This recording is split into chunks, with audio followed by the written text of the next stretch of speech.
All right. Well, good morning, ladies and gentlemen, and welcome to another episode of Daybreak Live. My name's Krissi. I'm with Positively Osceola. And Positively Osceola just wants to bring you news that informs, impacts, and inspires. So thank you so much for watching. Hey, if you're watching live, pop in the comments, say good morning, say hi, whatever you'd like to say. If I see it in time, I'll pop it up.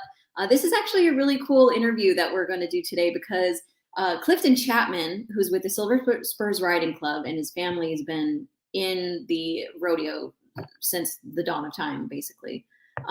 So we're gonna get a chance to talk to him. We'll hear all about like what his reign as big boss is going to be like. We'll hear about his family, background, all of that. So this is going to be really cool. And we're going to be hearing about upcoming rodeo events, so you won't want to miss it. So stay tuned, and here we go. Let's get into this episode of Daybreak Live.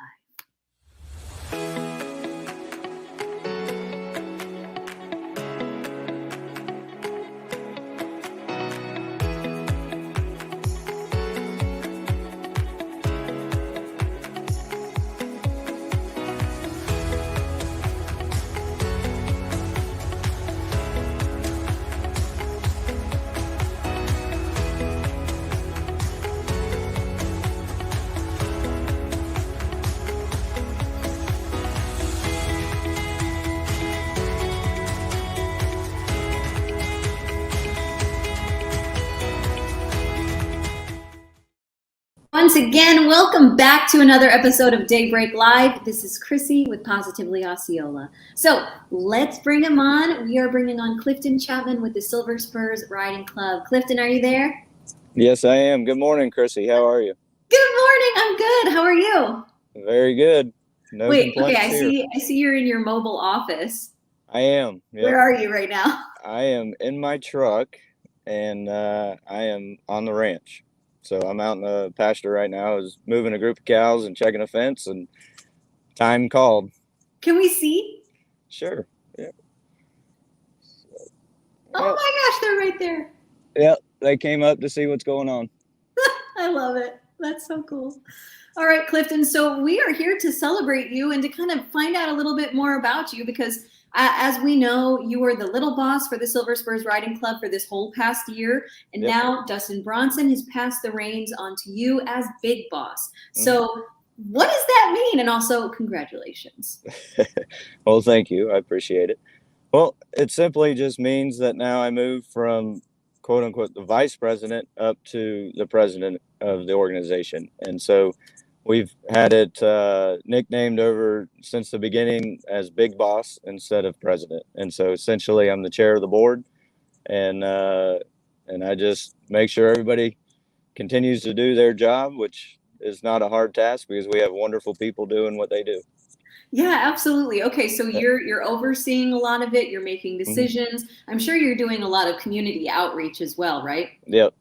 And that's a big part of our organization. Is connecting with the community and like you said, the outreach and all, and so that's a lot of what the big boss has to do as their responsibilities. Yeah, absolutely. And so, for those of our viewers who don't maybe know what the Silver Spurs Riding Club is, would you tell us a little bit about what it is and how it got started? Sure. So the Silver Spurs was originally a riding club, essentially, and that's all it was. Just Was riding horses? Yep, a group of men and women that enjoyed being on a horse and spending time together. And we're talking in the 1940s, early 40s, and so that's where it kind of took root. And the first rodeo was put on in 1944, and it was to raise money for the war effort, World War II. And every rodeo ticket sold was a war bond. And so that was how the rodeo started, and it caught on ever since. And coming soon, we'll be putting on our 150th rodeo. I can't believe it's the 150th. I forgot. Yeah, because Yep. we just finished the 149th. Yep. So That's it's a big so deal. Cool. It's a big deal. Yeah, I mean, over almost 80 years of rodeo, and now 150th. Yep. Okay, so where did rodeo start, like in general? Well, it started on a ranch. ranchers with their cow hands, and it was a competition because a lot of the events in a rodeo are stemmed from an actual working ranch, and so cowboys competing against cowboys on a ranch. I bet you can't ride that crazy horse. I bet you I can, and that's where rodeo started years and years and years ago. Yep. Oh And my then gosh, it that's so went from cool. just a competition on a ranch to an organized event over years.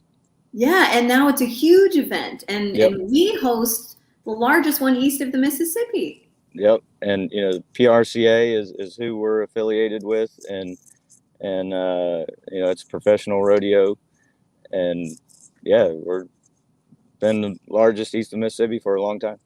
Dang, that's so cool. And so you mentioned the 40s. That's when all of our rodeos, all that stuff got started. So, and I know that your family has been involved since like 1941. Mm-hmm. So, can you tell us a little bit about how the Chapman family got started in the rodeo? Sure. So, the original start, my grandfather was in World War II. He was overseas. And so when they put the first rodeo on, my grandmother was a key part of that group.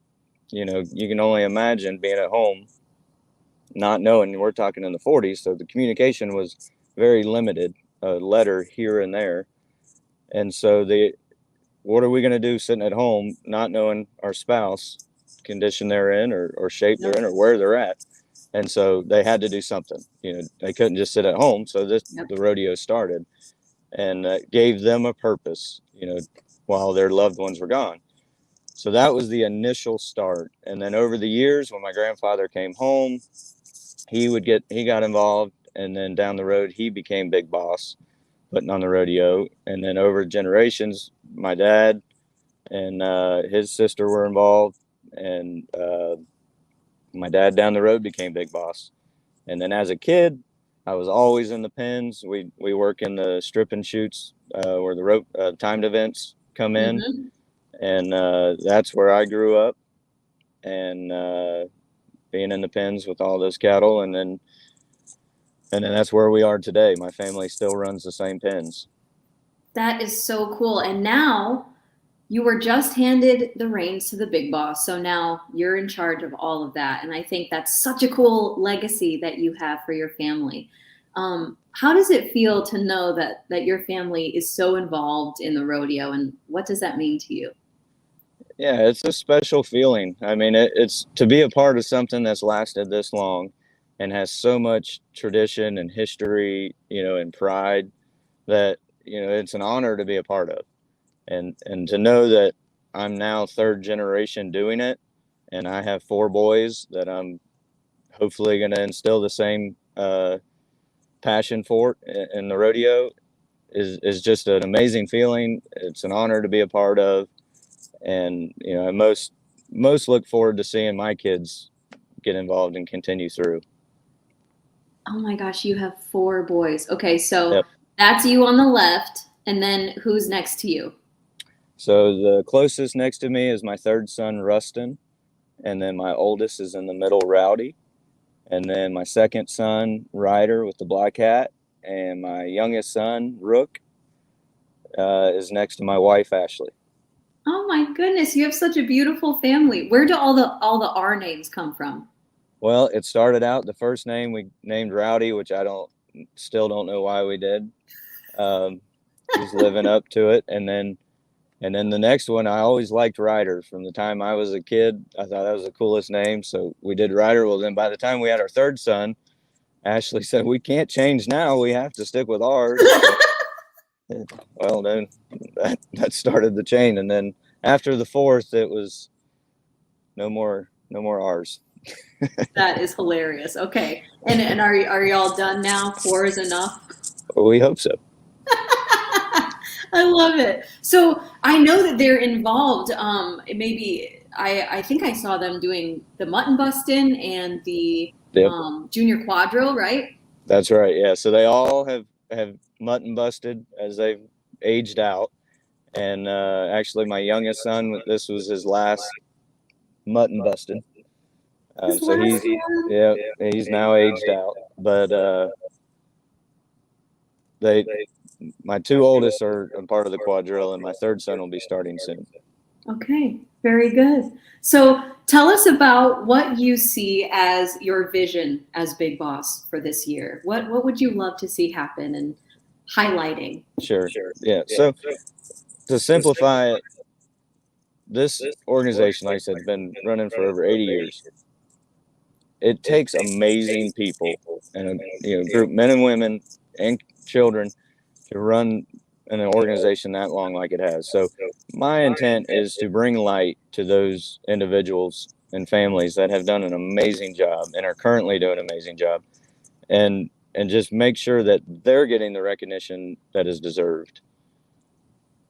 I love that. And the fact that you are highlighting not only the men and the women, but also the kids, because you're right, it takes a whole village to do it. And they're all volunteers, right? Like That's right. like no one's getting paid. That's right. And it's easy to be motivated when you're getting paid.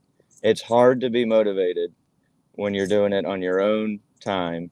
And so that's what makes it so special, is that, the rigorous schedules that we all have in this organization, whether it's, working on a ranch or, a job in town or whatever it may be, when to sacrifice your own time to run an event as big as ours as a volunteer, that's what makes it special.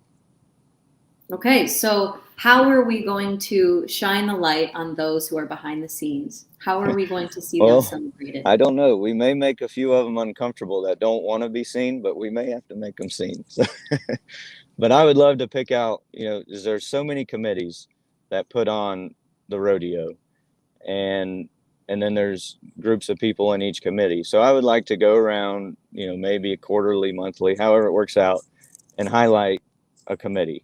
And then, that way, maybe throughout the year, we can hopefully at least cover most of it. And you're right. It is hard to be motivated when you're not getting paid. But perhaps when you are recognized and you are given that positive feedback and you do find out that you are making a difference, perhaps that'll keep people coming back. Well, and that shows where your true heart is, for sure.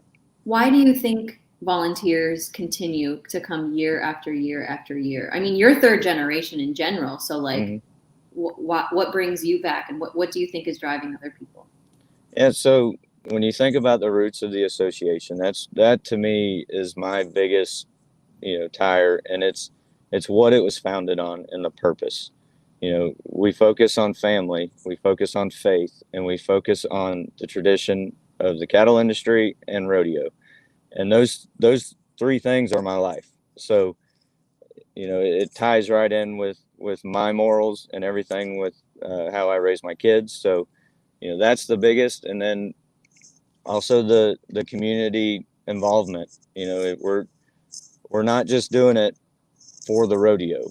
The rodeo is obviously the main component, but then that gives us a platform to be a good community partner, and anything we can be involved in, we do.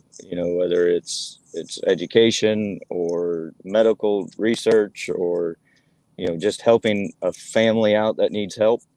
That's what Silver Spurs Club does.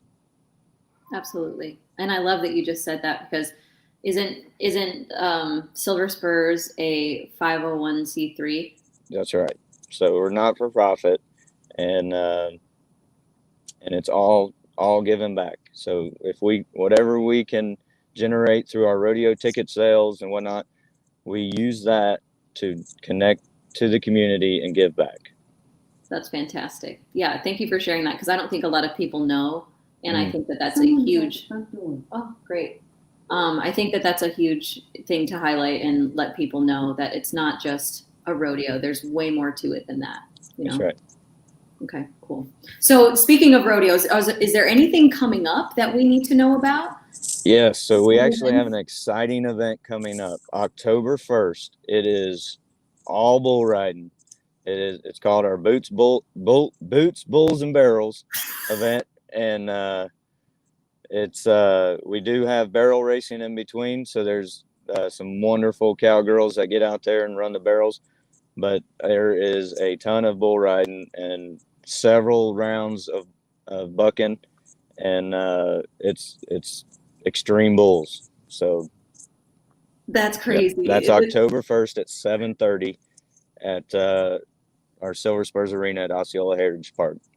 Oh my gosh, that sounds so fun. Like I can see the people in the look at that guy in the denim on the right. Oh yeah. This guy. Look at him, he's so scared. He doesn't know what he's doing. Yep. Anyways, So, all right, cool. So if people want to get tickets or information, where can they go? well, they can go on our website, silverspursrodeo.com, and get them there. And most everything is all online ticket sales now, so don't wait to just come to the box office. They will still be available, but get your tickets ahead of time. We're selling out a lot of our rodeos, so don't wait. Get them as soon as you can. All right, people. As you heard, this is Clifton Chapman, the new big boss for Silver Spurs Riding Club. Clifton, thanks for taking the time today. I know you've got a lot of stuff to do. You're on your ranch right now, so I'll let you get back to work. Thank you, Krissi. I appreciate it, and I enjoy being with everybody. Absolutely. And the education and, all the history behind it is important. So thank you for sharing your knowledge with us. You bet. Everyone have a great day. All right. So as you heard, everyone, this is Clifton Chapman, the new big boss for Silver Spurs Riding Club. And we are going to go ahead and say goodbye. But again, remember, if you need to get any information or tickets to the rodeo, you can visit silverspursrodeo.com. All right. So enjoy the rest of your day, everybody, and we will see you soon. Bye.